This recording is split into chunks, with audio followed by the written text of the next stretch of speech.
Guys, আসসালামু আলাইকুম। কেমন আছেন আপনারা সবাই? আজকে জুমার দিনে কিছু আয়োজন করলাম। বেশি কিছু আয়োজন করতে পারলাম না, একটুখানি আয়োজন করলাম। এই তো এখন খাওয়ার জন্য রেডি হয়ে গেলাম। বিসমিল্লাহ। আর একটুখানি নেই, এই যে বিসমিল্লাহ। আমার আবার রান্না, নিজের রান্না নিজের কাছে ভালোই লাগে, কার কাছে কেমন লাগে সেটা জানি না। এখন নিচ্ছি একটুখানি মুরগি মাংস, ঝোল দিয়ে মুরগি মাংস খেতে আমার ভালো লাগে পোলাওর সাথে।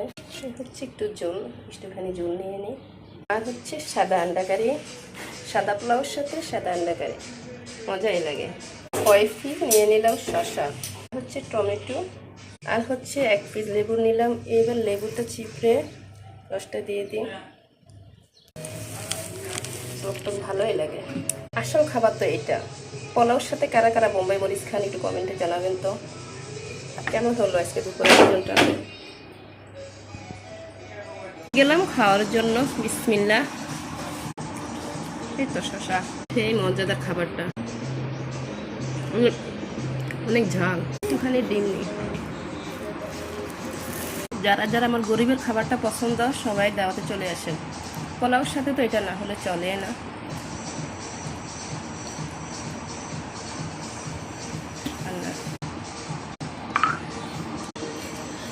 আমাকে সবাই বলে আমি শখে রান্নাঘরের অনুষ্ঠান করছি, কিন্তু শখে রান্নাঘরে সবাইকে দাওয়াত দিই না। আজকে দাওয়াত দিলাম, সবাই চলে আসেন বোম্বাই মরিচ দিয়ে পোলাও খাওয়ার জন্য। যাদের পছন্দ বোম্বাই মরিচ দিয়ে সাদা পোলাওটা, মুরগি পোলাও আর ডিম, সবাই চলে আসবেন। কমেন্টে জানাবেন, আমি ঠিকানা বলে দেবো, ঠিক আছে?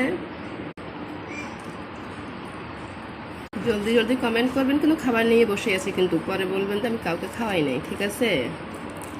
শখে রান্নাঘরের পক্ষ থেকে সবাইকে আমন্ত্রণ জানাচ্ছি।